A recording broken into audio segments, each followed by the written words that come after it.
What's up, disciples? We're back. That's right. We got Brad Lomenick in the house today on the Red Letter Disciple. And of course, I'll be joined by Chris Johnson in just a couple of minutes, my co-host in this big endeavor. By the way, this endeavor, it has a purpose. The mission is to challenge you, that's right, you, to be a greater disciple of Jesus wherever you might be. So Brad's going to come on to the show and we're going to have a really fun conversation. It's really great to connect with Brad and hear a little bit more of his story.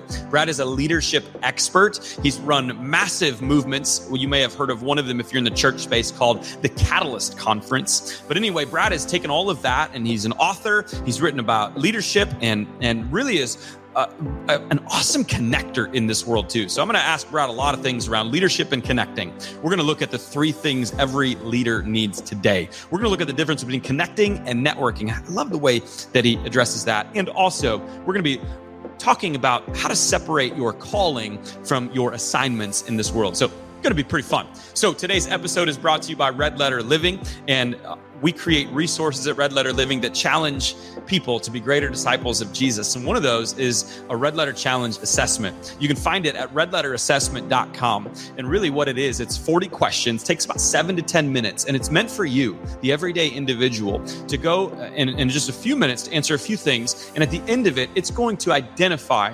5 different discipleship targets: being, forgiving, serving, giving, and going.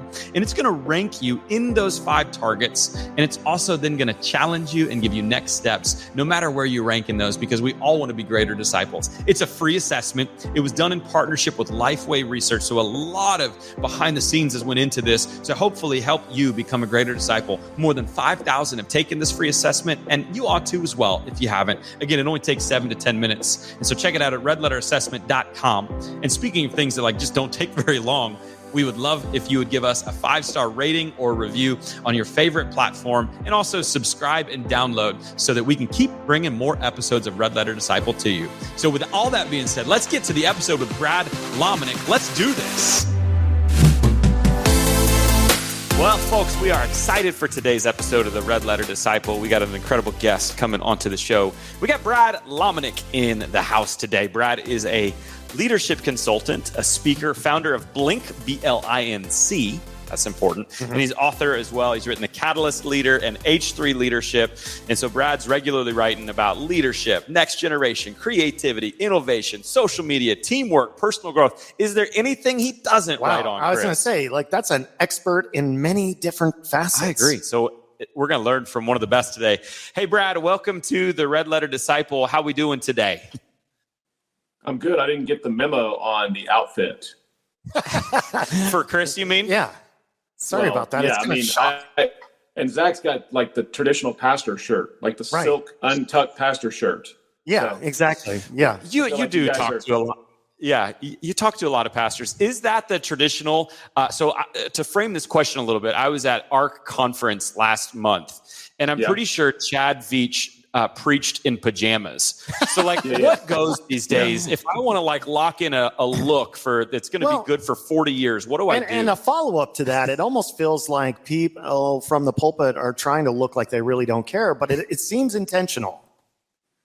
Yeah, there's a number of things going on in the fashion game. Mm-hmm.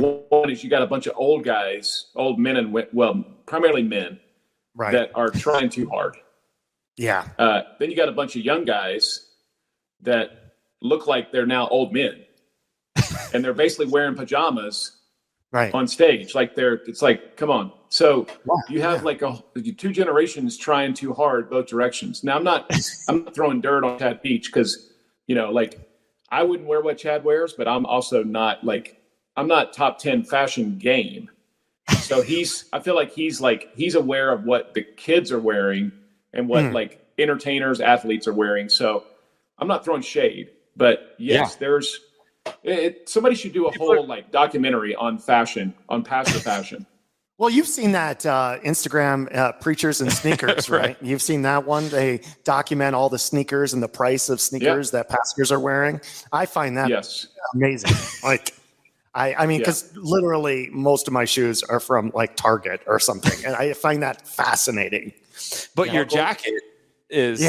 Listen, your jacket's not from Target. No, you it's can't from find that at Target. Amazon.com. Don't know if you've heard of it. So I just Amazoned this one. Your jacket should be on whatever the jacket equivalent of Preachers and Sneakers is. Jackets and rackets. Jackets and rackets. I like it. That's good. Something with maybe blazers and blazing Holy Spirit. No, I just bought. I went to GoDaddy and bought jackets and rackets. There you go. Or rackets and jackets. Yeah. Whatever. There we go. Well, there you go. I think we've got it all there. All right, That's guys. all we really wanted. Thanks, Thank you so much, Brad. Hey, man, super happy to have you on the show. You are, Brad, a disciple of Jesus and a leadership expert. And so what's the difference, or is there a difference with discipleship and leadership from your vantage point? Yeah, let's go deep fast. I mean, give me. I was expecting a softball here to get started, but no kidding, Zach. You really came in hot on this one. I mean, everybody else, you're talking about Wagyu steak, and then Brad pops on. He's a leadership expert, and you're like, let's go to the deepest, toughest question. Because I need help, and we need to figure this stuff out. Well, I mean, I would say that the very definition of discipleship. Or when you think about being a disciple, you're a disciple of something or someone. So to me, discipleship is about following Jesus and becoming more like Jesus. Leadership is, I would say, the art of taking whatever you've been given to steward and actually making that better and helping people thrive around you. So that they both have, I would say, like a discipline to them. But when I think of, again, discipleship, it's really about my walk with Jesus. Leadership is really like, well, how am I impacting others? So if we had to counterbalance the two, I would say one for me is following someone. And then the other one being leadership is other people following me, I guess if we could park it there. That's good. Yeah, I like that. So would you say that every disciple is a leader or every leader is a disciple, or not necessarily? No. I wouldn't necessarily use that terminology. I mean, I think a lot of people who are leaders, they are disciples. And arguably, again, if we're talking about people who follow Jesus. Yeah. If I'm going to be a leader, should I be a disciple of Jesus? If I'm following Jesus, yes. That the answer is yes. Now, does every leader have to be a disciple of something? No, not for the person who doesn't follow Jesus. I don't think they do have to be disciplined. If we're going to the sort of the root word, but no, I wouldn't say that one has to follow the other, or that they, without one, the other one can't exist. It's good. Yeah. So you had a huge role in through your direction and leadership. I remember the Catalyst Conference. Man, we used to go every year. Yeah, grew to thousands and thousands of people, and really was a movement of helping people become greater leaders. And so, walk me through, what was your part in that, and some of the really successful marks of what turned Catalyst into truly a movement. Yeah.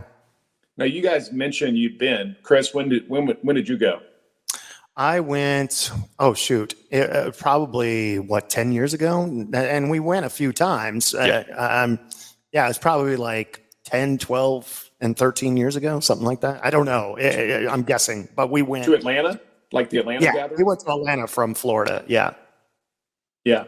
What about you, Zach? Did you ever show up? Wow, I did actually. Yeah, it was. Yeah, no, definitely. A couple times we went, and it was around the similar years to Chris. Yeah. It was early in ministry, which we planted a church 2010, 2011. So it would have been those first few years. I went with a couple of staff from the new church, and we just had an awesome time. I think I took my worship leader, my social media guy, and maybe 4 or 5 of us. He rolled deep into that campus. Yes. Hey, so is there? I'm sorry. Is this an okay question? Is there Catalyst anymore? What has happened? Are we done catalyzing? What's going on? Great question. There's somebody else that can better answer that besides me. Okay. I let it. His initials be AS. A.S. Andy Stanley. No, I mean Andy would probably tell you the same thing I'm going to tell you, which is, it still exists. There hasn't been an event in 4 years. There's still social media that's being, thoughts on different social media outlets. There was a podcast, but there hasn't been a gathering in 4 years. And so, is there going to be another gathering at some point? TBD ? So yeah, gotcha. I stepped out of running it in 2014, 15, somewhere in there. I stayed involved and led it for over a decade, and then stayed involved after I stepped out more as I would say like an emeritus role, which basically means I got old. But I got old, but I still had access to the green room, and so I could eat the peanuts and and that's what matters, really. I mean, when you break it down. I mean, let's be honest. Like that's the real value at the end of the day. I don't have to lead anything, but I can still show up and enjoy the fruits of the labor. Yeah, you can rub elbows. You can have some sandwiches. I mean, I get it. I want to get to Emeritus one day. Right. That sounds beautiful. Emeritus, man. I'm telling you, every leader out there, your goal in life, at least one of your goals, should be to be an emeritus of something. There you go. If you can get to emeritus, that means you're like baller status. Right. People have a great deal of respect for you. Yeah, yes, I mean, you have no responsibility. No responsibility. Right. Yeah. Roll in whenever you want. Oh, here comes the emeritus. Here comes Mr. Emeritus. Yeah. I would have went in those years where you were still there in kind of the height of that. And what was it that like really made that thing go? Because that would have been the place where a guy like Chad Veach would show up in pajamas and preach, and culture and trends would be set. And anyway, and then the next week, half of the preachers around America would be wearing footy pajamas. No question. Listen, there was a lot of dudes that were like 34 or 37, and before they went to Catalyst, their wife was like, "Listen, honey, you got to go to the Buckle, and you got to get some of those new jeans that all the kids are wearing." Right. So I would literally watch. I mean, I hope this wasn't either of you, but I would watch all these cats roll in with like their brand new outfit, and they're so uncomfortable. They got like the Affliction shirt on from the Buckle with all the jewelry on the back. And I wanted to say to every one of them, listen, I love you and I'm for you. Yeah. But stop pretending. Like you are trying way too hard, man. You're trying way too hard. Go put those khakis back on. Exactly. Maybe we can move you to like, flat front khakis instead of pleated. Get that phone back on your belt. Get that. Here's your Izod shirt. Get that Bluetooth back in your ear. Wow. So there was a lot of that going on. For sure over the years. But here to your question, Zach, which is a good question. Like what made it like something that all of us, like me included. I mean, I was leading it, but I was so like in the community. I mean, I loved the experience of Catalyst. I think it was meant for young leaders. Mm-hmm. And it really was young leaders who showed up. That's why I was asking, like, when did y'all go? Yeah, I would have been in your 30s, exactly, late 20s. Exactly. Yeah, I would have been in my 30s. Yeah, a little younger for me. Yeah, this kid was still in diapers when he went. He showed up with the youth group. He had a bottle when he went to Catalyst the first time. There's a bunch of things out there that promise to be next generation or younger leaders or under 40, and then you get there and you're like, ugh, like it's not. So I think we struck the chord there. I think there really was a unifying presence to Catalyst. Like we attracted and felt comfortable and safe for everybody from the far left, as far as you want to go, theologically and denominationally, to the far right. Mm-hmm. And everybody sort of looked at Catalyst and said, "Oh, well, it's Catalyst. Like, it's safe." So the other thing is, I think we were tapping into a real sense that like we're gathering the influencers. Like we're actually gathering young leaders who love Jesus and want to make a difference in the world. And when you get those kind of leaders together, there's a palpable energy. I mean, we know what it is. It's like the Spirit of God, like that shows up and is like literally like creating presence. But when that happened, when Catalyst was happening, I would just hear people constantly saying, "Man, there's something different here. Yeah. There's something that I'm not used to." Right. And listen, I would love to say that we knew what we were doing around that, but we really didn't. I just felt like it was that we were being true to the essence of what we were trying to create. And I'll say this, and then we can move on. But there really was a sense of possessive spirit among the community. Meaning this, people who were part of it felt like it was theirs. Yeah, and that was now we were intentional about that. Meaning that I like the fact that people would show up and they're like, wait, is this Andy Stanley's thing? Or is this like John Maxwell's thing? Or is this Gabe Lyons' thing? Or is this Brad Lomenick's thing? Or is this like Reggie Joiner's thing? Right. I like that there was a bit of mystery. Yeah, you didn't know. Yeah. That was all very intentional. And it was, besides Andy Stanley, it was primarily personality less, meaning we weren't building the brand of Catalyst around one person or one personality or one person's like thing. And that was a very intentional strategy on our part, because we had all worked for John Maxwell, and John was really the founder, and we all love John, and we still do. But we knew if we were going to gather like our friends, it needed to have enough room that everybody could sort of feel like they belonged and they were part of it. Yeah.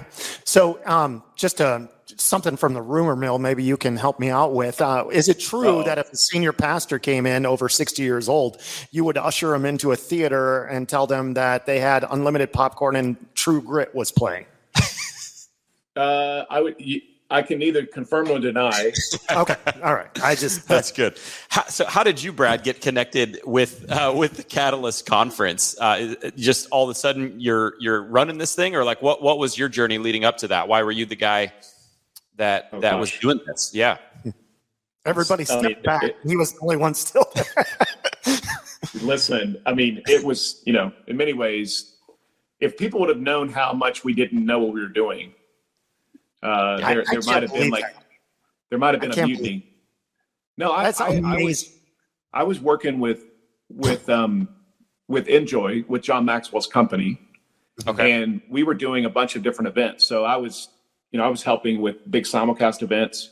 And even back into the event space with John was weird, because like 2 years before that, maybe 3 years before that, I was riding horses on a guest ranch in Colorado as a head wrangler, like on a really nice ranch.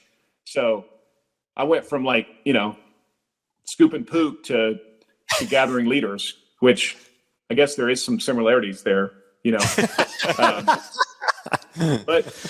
but Catalyst, when it started, was really just another event within the event spectrum of what Maxwell's organization was doing. Okay. But pretty quickly, like there was a real sense after a year or two that, okay, this thing's got some legs. Like we've hit a gold mine of potential.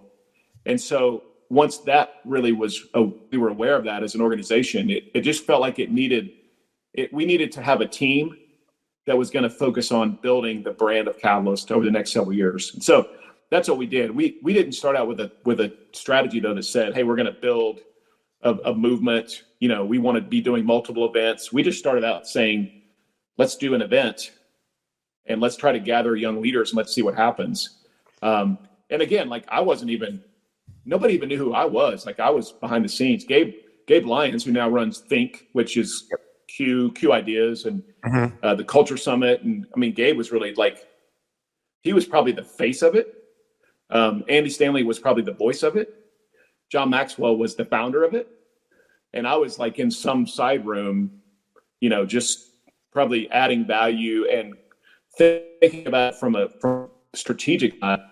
So about 2 years into it though, again, we kind of all sat around and felt like, just for me, it made the most sense for me to start giving some leadership to it. And then that just continued it for really the next decade.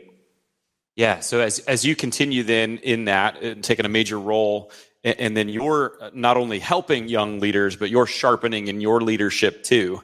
And so then you'd go on to write the Catalyst Leader. You'd write H3 Leader, the leadership book, and you have a podcast now, H3. And those 3 H words, I want to dive into those. I like those words. They're humble, hungry, and hustle. So break down those 3 words and why they're important in leadership.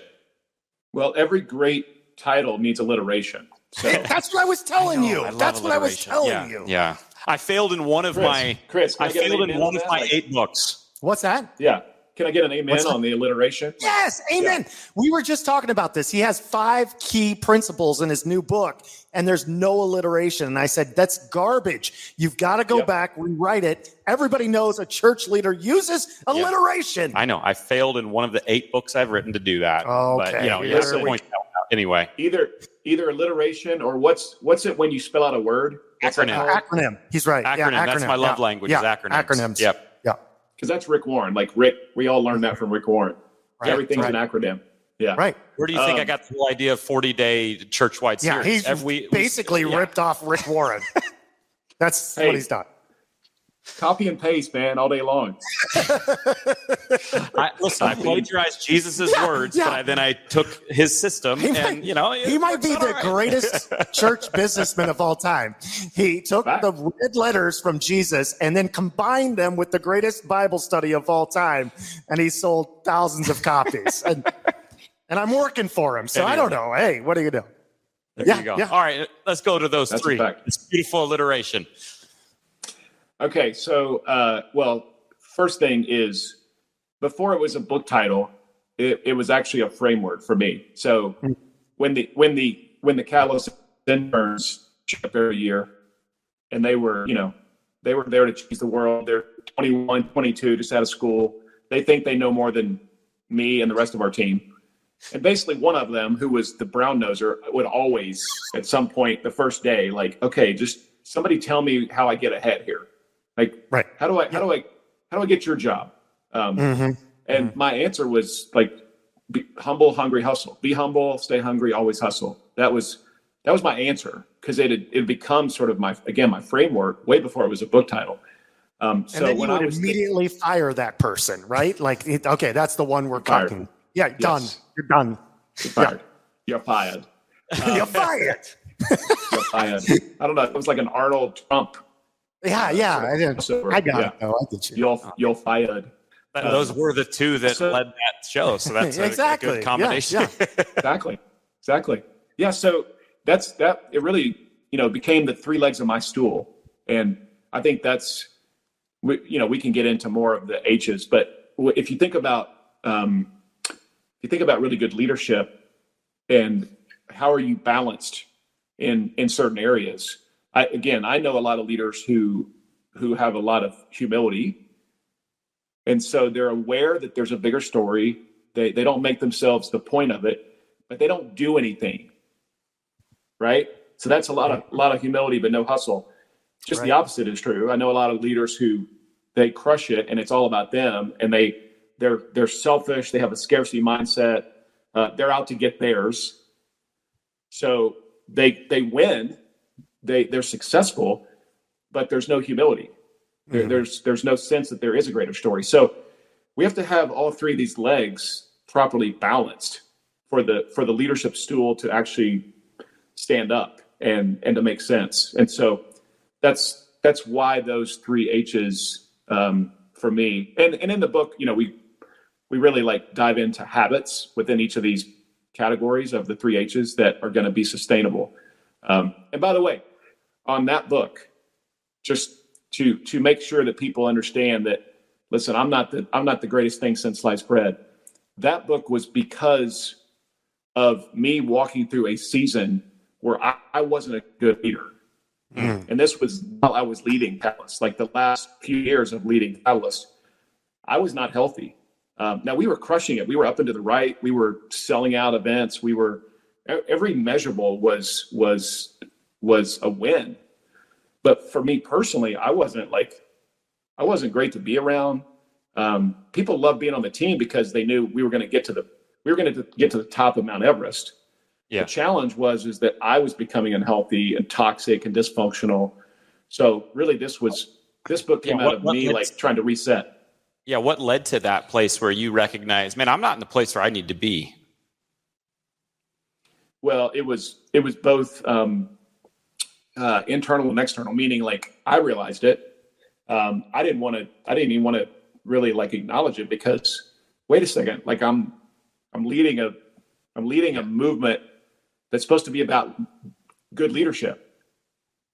And here I am actually not even living this out, which is, this is true for so many of us, whether you're a pastor, whether you're leading some nonprofit, the family ministry CEO who doesn't have a good family, right? Or the pastor who actually is not a good disciple of Jesus. So it was both internal and then it was external. And the people on the team at Catalyst, they were the ones that really were aware of it. The larger community that would show up and come to events, or even the speakers or talent or sort of partners, they didn't know any different. But it was our team internally. And I remember, I'll tell a quick story if I could. Yeah.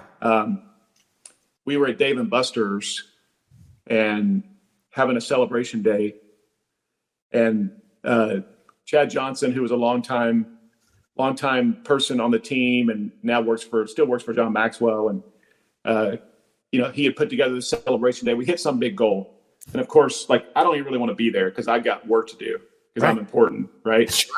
And the team, we crushed it. We crushed it at Dave & Buster's. Like we got a lot of tickets from hoop shoot and skee ball, and so we had enough tickets to go buy something in the gift store. So they bought me a gift, and it was like 2 dolls, and one doll was an angel doll, and another doll was like a Satan doll. Why do they have those at Dave & Buster's? I don't know, but they gave them to me, and they were like, "Thank you for the day to celebrate." And so I'm like, "Well, what do these represent?" They're like, "Well, one of those is the leader we love, which we'll just call him Brad." And then I was like, "Well, what does the Satan doll represent?" And they're like, "That's the leader we hate." We'll call him Brad. I said, "Well, who?" No, they said his name is Darb, and I said backwards. Yeah. Like, which one of y'all came up with Darb? Because I'm about to fire you on the spot. But it was a wake up call. It was like, wait a second. Like I have that side of me that is so like apparent and around that you all have given a name to it. And they're like, when Darb's in the office, we stay away. We don't really want to be around that dude. So, at that point, again, like this is why you guys know this. This is why self-awareness and all the Enneagrams and personality tests, they are incredibly helpful, but you can't stop there. Right. Because what I would have said as an immature leader at that point, I would have said, well, that's just the way I'm wired, guys. So deal with it.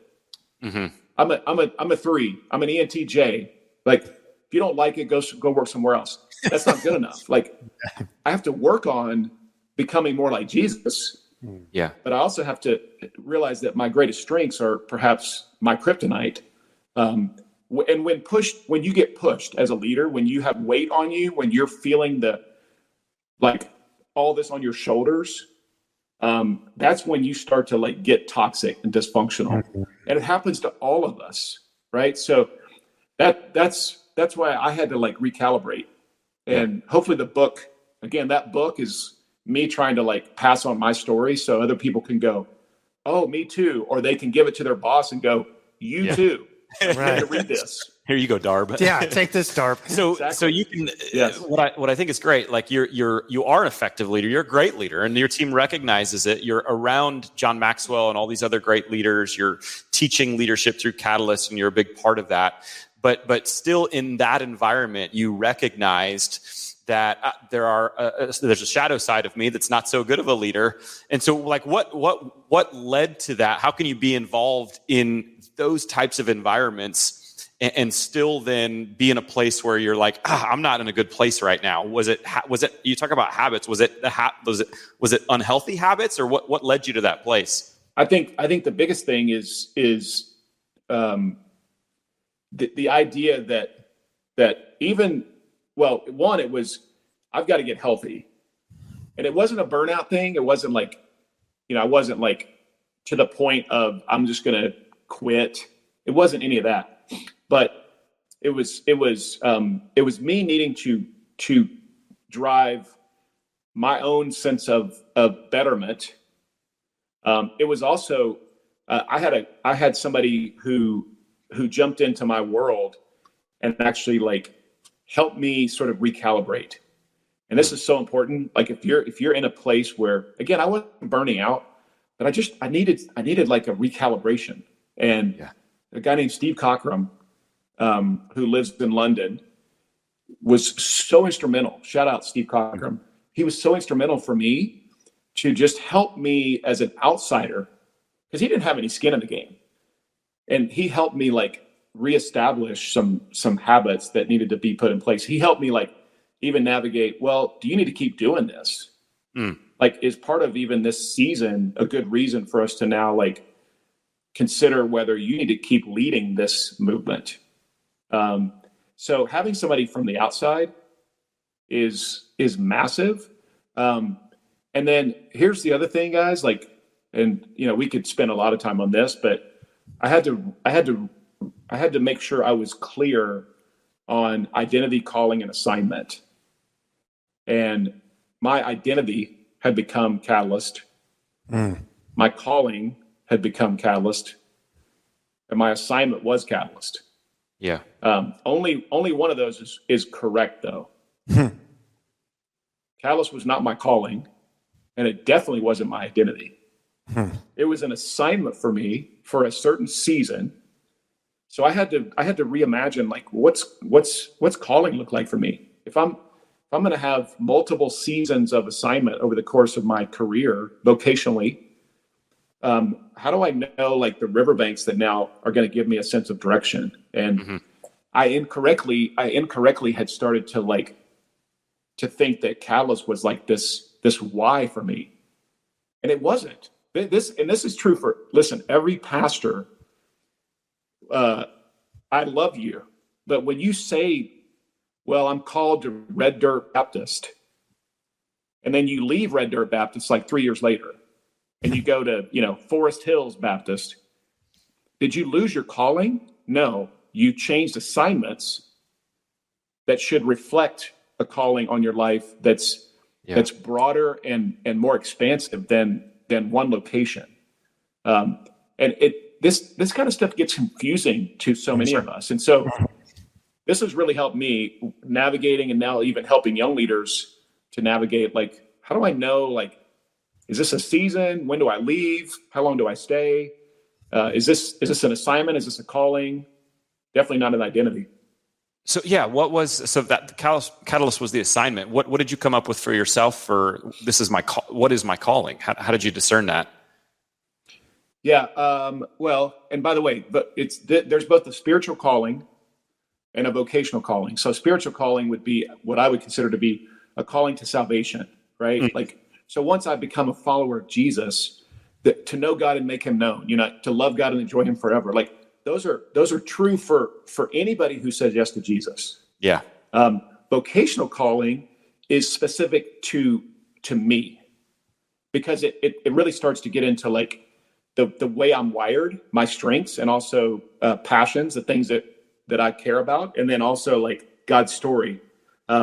Jim Collins would say it also involves an economic engine of some sort, which I'm okay with that. So my personal calling, the why for me vocationally, is to connect, gather, and influence influencers. That's it. Like, now that's broad enough that it gives me river banks. Mm-hmm. But it's narrow enough that now I'm not like, I know the direction. Mm-hmm. But I can go down that river on a cruise ship, on a tugboat, on an inner tube. The cruise ships are more fun. So yeah, cruise ship. Right. They're more fun. Drive on a cruise ship. Yeah. Right. I mean, if you have to choose one. Right. Yeah. But like this is a new season for me of assignment. Yeah. I'm advising organizations. I speak a little bit. I still put on conferences. Catalyst was a season of assignment. I worked on a guest ranch. That was a season of assignment. So I'll probably have 4 or 5 different seasons of assignment.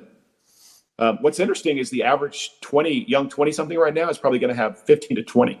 Wow. Because they're changing this gig economy. They're changing all the time. You got it. There's so many different options. And so if we don't help the next generation really figure out vocational calling, like a sense of direction and why, they're just going to like schizophrenically jump from thing to thing and never really be able to connect the dots of how does all this connect? Yeah. And I think what you've done a good job, I think, of talking about here that I don't think often enough about. I think of identity and assignment, but maybe not the middle thing, which is calling. And so our assignments change all the time. Our calling is our big why. What's identity then? If that's what's identity for you? Identity is things that are primarily unchanging. So this one's actually the easiest to figure out. So child of God, father, son, mother, daughter. I would put core values in your identity. So if you say, I really care about, we should all care about integrity, but that, like I'm gonna really think more about the who of you, the things that are unchanging, that primarily, once you become a father or a mother, then it's actually all three. Being a parent, I guess you could say, is identity, calling, and assignment. But identity, for the most part, is stuff that is foundational. Calling can change over the course of your life. Assignments will change. And listen, if you find one assignment that's a 40-year run that is the best expression and reflection of your calling, that gives evidence to your identity, then way to go. Yeah, and you'll probably get emeritus at the end of that too. Get an emeritus. Yeah, exactly. But most of us, that's not true. Like we're gonna have multiple assignments, and that's not a bad thing. Yeah, as long as we're still clear on what's that connecting to. And that's why the calling part is the hardest thing to kind of figure out, because people will say, well, I'm not really sure. And, you gotta do the hard work of doing the R&D and self-awareness and like digging deeper. Cause again, if somebody says, Brad, my calling is to know God. Well, mine too. So is yours. Like maybe too broad. Yeah, maybe too broad. Yeah, we got to be a little more narrow. Yeah. That's really important though, because I think a lot of times, I've been a youth pastor for like 20 years, right? And a lot of times kids will build their identity around being the best basketball player in the school, around, and then they graduate and then they go to college and they're the average basketball player on the team. And they come back after that first semester and their whole identity is just completely rocked, or a kid goes to school, has a scholarship and breaks his leg. And now it's like the whole question of identity, when it's placed in something else, can be earth shattering when you realize it's not actually your identity. And I like the idea of saying assignment and calling. I've never heard that before, and that's very helpful, because your assignment, like you said, is going to change so many times, right? But your calling might not. It might, but it's not going to change as much as your assignment. Right. It's good. Exactly. Those three words, Brad, you mentioned two of them earlier, humble and hustle. I'm curious, though, the difference, because I can see some similarities. So how would you differentiate between hungry and hustle? Good question. The spelling, NGRY and STLE. Yeah, no, that's right. Yeah. Okay, next question. I would say hungry is the summary of hunger as a leader is, are you going to have a constant and consistent over a lifetime of posture of learning? So it's the ability for me to never arrive, in essence. So it is a bit more of a mindset, I would say. It's about curiosity. It's about, innovation. It has to do with the ability for me to be a listener. So if I think lifetime learner, that's how I would define that. Hustle for me is more about the action. So it's really like putting your leadership into action. And by the way, humility and hunger are a bit more like intrinsic. Yep. Primarily, where hustle is much more extrinsic. It's the execution. It's the delivery. Yeah. So as you look at you really have a really great pulse on young leaders and young influencers. As you look at young influencers and young disciples, like what of those three words of the next generation and those coming, what's the strength of those three and what's the weakness of those three, would you say? I would say, well, it depends because it's all context. But in general, I think there's a lot of self-awareness and humility movements, meaning everybody, it's kind of in vogue to be aware. In fact, I think it's dangerous in many camps. Because you hear this term of just be yourself. Oh yeah. Mm-hmm. Just be yourself. That's really dangerous because being myself is like, and it's a good thought, but it's a dangerous lifestyle because what that starts to do is it starts to create all kinds of false identity. But it also says, well, I have now agency over my life compared to that God is my creator. I am a created being. You find this with so many people who now they have, the sort of I would say quiet version of this is the fact that now when you ask an 18-year-old, what do you want to do with your life? They have so many options that they can sort of give any answer. The dangerous part of this is think how many like sexual identities now I can choose from because I'm just trying to be myself. So that one, but I feel like there's a movement there with young leaders, whether good or bad, that is given permission for us to all work on self-awareness. I'm concerned about the hustle factor. Yeah. With young leaders. And there's a premise right now that is, well, don't push me. Don't hold me accountable. I don't really care about being a finisher. I'm not here to execute. I'm here to ideate. And that's I think that is a challenge. And all of us who are leading the next generation, we have to figure out different ways to motivate and to actually inspire younger leaders to pursue what we would consider to be hard work. And here's the reality. Many of them don't even know what it looks like. Right. They've never seen it. They're like, I would love to be a hard worker, but you have to coach me on actually like what that is. And again, here's a perfect example. The other day I was somewhere and I pulled up to a restaurant and there's the valet. And this joker, like he took his time. It's like 5 minutes. Like, I'm here, bro. And low hustle. Low hustle. Yeah. Low hustle.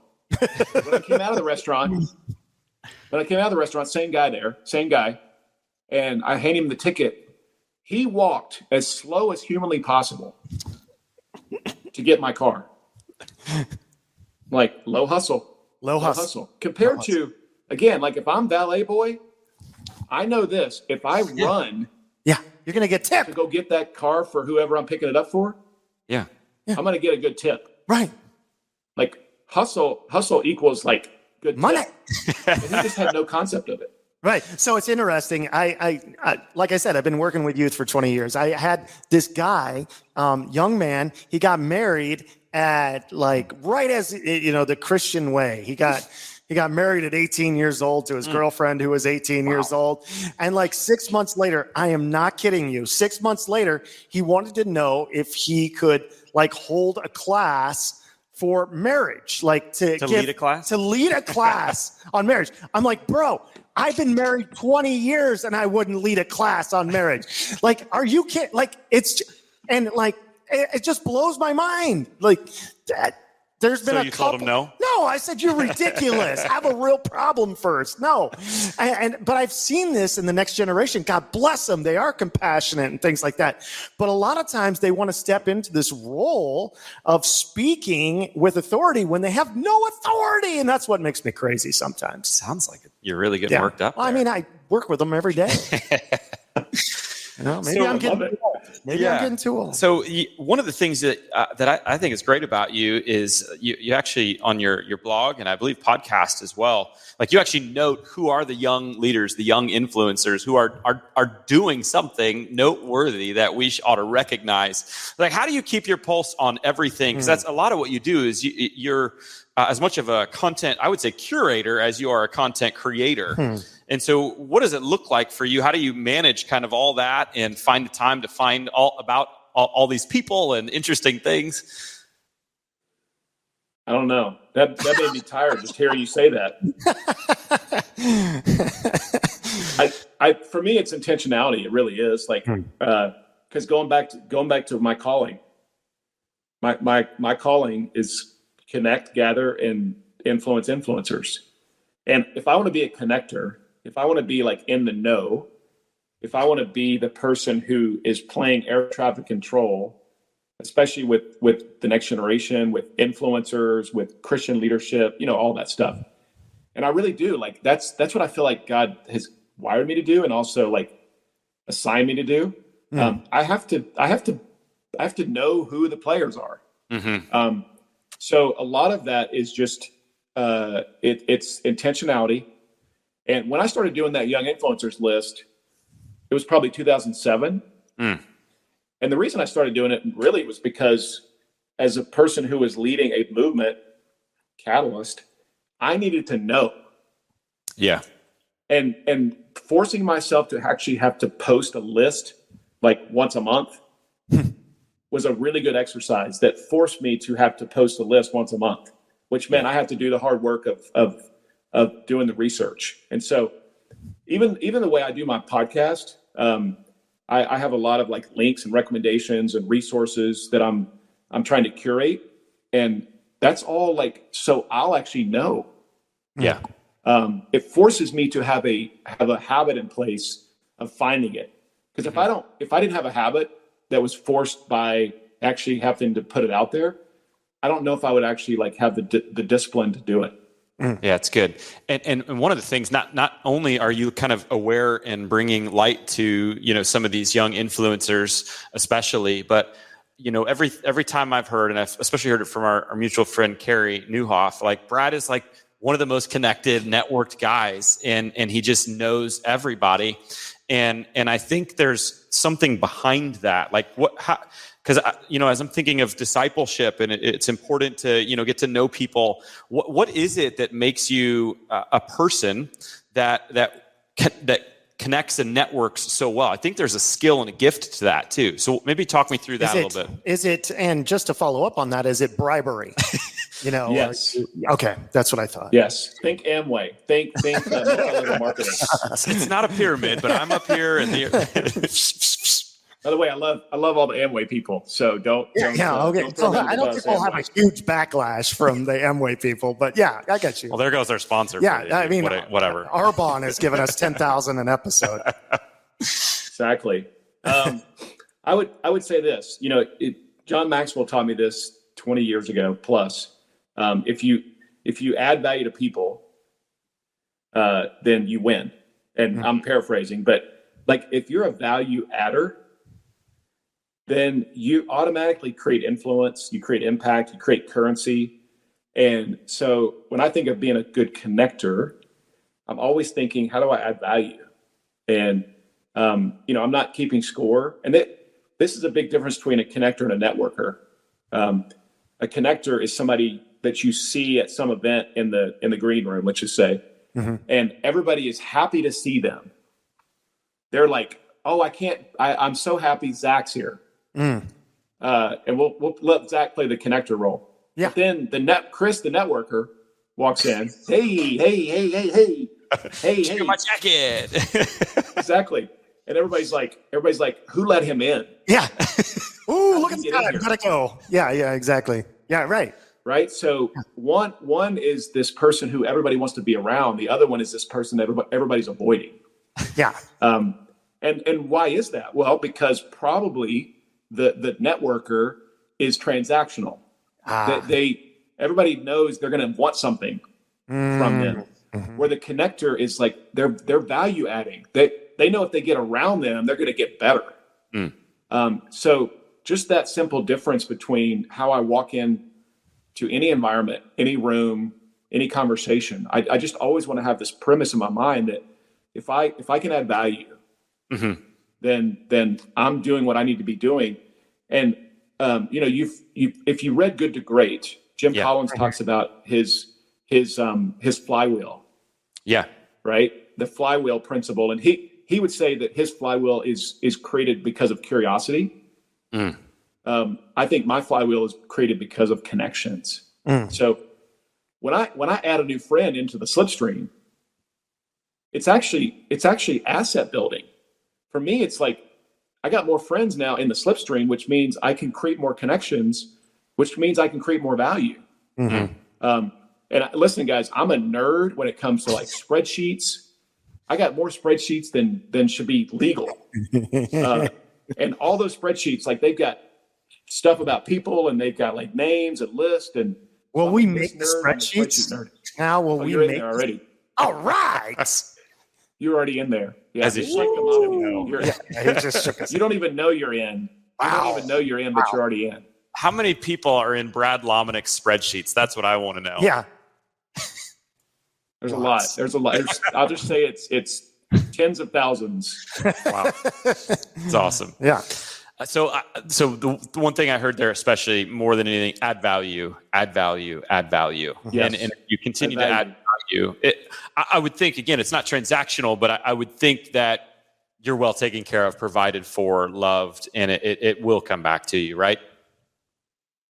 Absolutely. Like if now you don't want to be taken advantage of. Because some people take this and they say, well, Brad, I've been adding value all my life and nobody ever returns the volley. Well, in that case, then, why? Or do they? But I would say if I'm adding value, it's the same thing of the great salespeople in the world, right? Whoever sells is a great salesperson. It's not because they wowed you or they wooed you into buying the product. It's because they trust you. Like trust is the greatest currency. So like that's what I'm always trying to build trust. And, Gary Vaynerchuk, remember his book, Jab, Jab, Jab, Jab, Right Hook? I mean, sort of the same idea, right? He's saying add value, add value, add value, add value, add value. And then maybe at some point, make an ask. Yeah. Right. But I can't just come in with the right hook without ever having added value. Let me say different. I can, but I get one shot for glory. Yeah. Right? It's good. You better be Mike Tyson at that point. You got that right, Jack. Hey man, who was on Punch Out? Who was like the Punch Out guy that? The kid, Glass Joe. That was the guy. Glass Joe was the guy, and you had to fight your way through like Super Macho Man, all those good things. Flamenco, dude, that was a great game. Great callback, Chris. Great callback on Mike Tyson. Our young listeners have no idea, but it was you have no idea what you missed out. We're like, what are you guys speaking of here? This Atari thing I hear. Right. Our producer Cam popped up. Yeah, Nintendo. Mac. That's what he said. Mac. That's the name. Mac. That's the name of the Glass Joe was the first person you fought, and you were Little Mac. That's what it is. Our producer. Thank you, Cam. In. All right. Finally, our producer adds value. Yeah, thank you. Finally, there you go. He's so transactional. Man, this time went quick, Brad. We ask every guest this question. Do you regret this? No. No. Well, your biggest no. It's a podcast ultimately to challenge people to be greater disciples of Jesus wherever they are. And so if you could issue a challenge to our audience of one thing they could practically do this week to be a greater disciple of Jesus, what challenge would you throw down? Man, listen, I'm gonna go heavy and strong into the spiritual disciplines. And listen, I'm in this season of life. I'm really trying to do a couple of things. One is I'm trying to become more like Jesus. Now, again, that's like the default answer that every person has ever given. But I want to be a better disciple of Jesus tomorrow than I was yesterday. And it's for me, it's much more about what are the expressions of that. So it is the disciplines, but it's also the expressions. So I would say, like, just be nice. For real. Like have a Don't hit me, Chris. I just said, listen to Brad. I mean, like, listen, we're navigating in the public square as believers, and there's nothing different about our life and the way we treat people. And it's not that hard anymore. It really isn't, to actually, like, if we want to be like the hands and feet of Jesus and have the fruit of the Spirit that is like permeating from us, it's not that hard to stand out anymore. Because so many people just expect the opposite from us in anywhere we traffic. So that's one thing. The other thing is I'm trying to be a better friend, but I'm also trying to be a more like appropriately holding my friends accountable friend. And the old days, I would like sense. I feel like there's been a few times for me that I've sensed something was going on with somebody, but I didn't like reach out. And then a week or a month or several months later, I read the article that they've been removed from their office or from that role. I don't have the patience anymore to be that friend. So I'm trying to I still want to love people, but I want to get in their grill. And even if that means I might lose the friendship, I want to be the friend willing to like have the hard conversation, or at least like go further in crossing that bridge. Cause if not, I'm okay. But if so, and I miss it, then it's my fault. For not stepping in when God prompted me. So here's the lesson. When God prompts, I'm going to act. If I sense any sense of like, I need to reach out to them, I need to text them, I need to go see them, I need to call them, like, I'm going to try to be obedient to that. Gotcha. Beautiful. I love it. All right. If you guys take on that challenge, if God prompts, act. Let us know. #RedLetterDisciple. And what I heard in Brad is it could be little things of like being nice to someone maybe you don't know, or maybe you're just meeting, or even not being nice, not the opposite of being nice, but being the person that needs to say the hard things sometimes to your friends. And so there's an interesting dichotomy, but I like the way you summed it up. No matter what, when God prompts, let's act. So, all right, I'm turning it over to Chris Johnson for our final minute here. He's got something specifically prepared for you, Brad. I'm always nervous about this part of the show. Brad, we've learned a lot today. We've learned that a leader is humble. They hustle. They're hungry. They've got it in their gut. They want it. Brad, if I could just ask you real quickly, if you had to define what a catalyst is, or what a catalyst is in one sentence, what would you say? Change agent. Change agent. Maybe the first to do something? I don't know. Or would that be fair to say? Because just say yes, because that goes along with our game show today. We are going to play the first to do something. Oh, wow. And it's a double competition. So because Brad is a master of catalyzing, and you wrote the first book on the red letters of Jesus ever. I'm sure. We are going to do this. So let me do this. We're going to start with you, Brad. For 1 point, the first country to issue paper money. The first country to issue paper money. That's a hard question. I know. Just like you, I'm starting off tough. No softballs for Lomenick here. Come on. Let's see. I'm gonna say France. Okay, Zach, to you, the first country to issue paper money. England. No, it was China. China was the correct answer. Back to you, Brad. The first country to launch an artificial satellite into space, Brad. The catalyst. Oh, that would be Russia. Ding, ding, ding, ding, ding. 1 point, Brad. You are destroying Zach. Let's go to Zach. Let's see here. The first. No, that's too easy. I can't do that. Okay. The first person, I had it here just a second ago. You know what? No, the first country to make a constitution. The first country. The United States. The United States is like one of the newest countries. I know. It's the United States. He's right. Oh, good. Great. I tried to talk him out of it. I did. I tried to talk him out of it. Are you a soccer fan, Brad? No, not at all. No, me neither. It's not even a real sport. We're going to skip it. Good. The first person to fly an airplane, Brad. Oh, well, the Wright brothers. Yes, that's right. 2-1. Complete devastation here. All right, let's go. That's too easy. The very first space shuttle to go into space. What was the name of the very first? Apollo 1? The space shuttle. I don't know. Brad, Columbia. you got it? Yes! What is it? Right there. Columbia. 4. I think we'll do one more. You are just dominating. I'm crushing you, Zach. You're dominating. I'm not a catalyst like you. I know. are, that's the thing.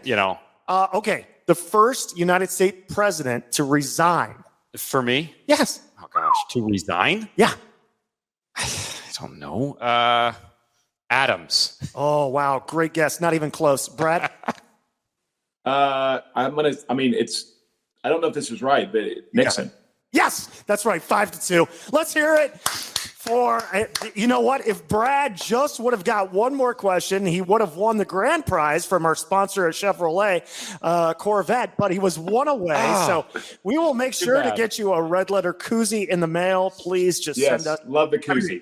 In the meantime, we've got an opportunity through Amway that we can offer you as a. We really want to get you in on the ground level, Brad. We just 20 minutes after this. Hey, Brad. I want to be in your downline. Hey, if people want to connect with you, where can they find you these days? H3 Leadership that's like the podcast. Sort of landing page. That's the best thing is go H3 Leadership, go to the podcast.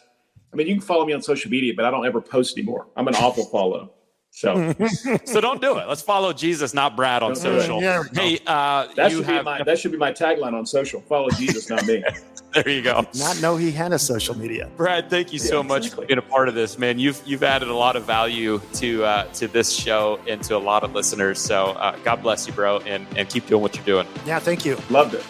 All right, blessings. Thanks for having me on.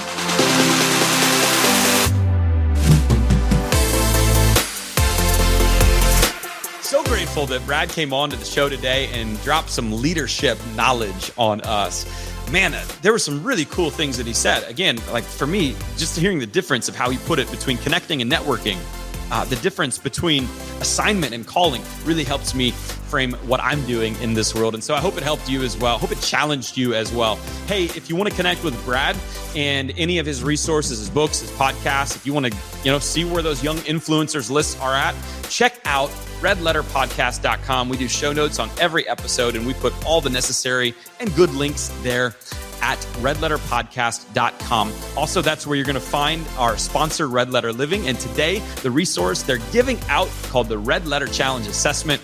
You can take that free 7 to 10 minute assessment that's hopefully going to help you be a greater disciple of Jesus. Next week, we're finishing up season 4 with a great guest. His name is Jay Kim. Jay is an author. He's a pastor. He lives in Silicon Valley. And so we're going to talk to Jay a lot about what does it look like to be a disciple of Jesus living in a digital world. How do we not just survive, but how do we thrive? We'll hear his story. He's going to challenge us. It's going to be a great way, a really practical way to end the season. So don't miss next week's episode with Jay Kim. And here's how you won't. Subscribe or follow on whatever platform you're listening or watching, and next week it'll automatically appear. It's like magic. Or is it the Holy Spirit? Or is it technology? I don't know how it works, but it works. So just do that. And hey, we're going to be back for next week. So go out, friends, and be a great disciple of Jesus this week. And we'll see you back next week for the Red Letter Disciple.